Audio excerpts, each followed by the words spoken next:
আর যে কোনো protein rich খাবার বাচ্চার ইমিউনিটি বাড়ানোর কাজে একাই 100। শুধু তাই নয়, এই খাবার নিয়মিত খেলে দেহে প্রদাহ কমে। তবে উপকার পেতে চাইলে এতে বেশি পরিমাণে তেল, মশলা দেবেন না। আপনার সন্তানকে নিয়মিত দুধ খাওয়ান। যদি ল্যাকটোজ অ্যালার্জি না থাকে তবেই। কারণ দুধে রয়েছে প্রোটিন। এই প্রোটিন বাচ্চাদের শরীর খুব সহজেই গ্রহণ করে নেয়, যার ফলে মেলে শক্তি। শুধু তাই নয়, এতে ভিটামিন এ, ক্যালসিয়াম থেকে শুরু করে একাধিক জরুরি ভিটামিন ও মিনারেল রয়েছে, যেই কারণে দুধ খেলে অনায়াসে সর্দিকাশি থেকে সেরে ওঠা যায়। বাচ্চারা দই খেতে ভীষণ ভালোবাসে, যার ফলে এই খাবার খেলে অন্ত্রে ভালো ব্যাকটেরিয়ার সংখ্যা বাড়ে।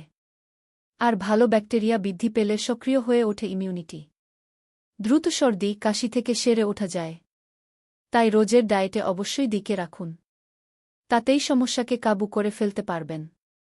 শীত পড়তেই বাজারে কমলালেবু ভিড় করেছে।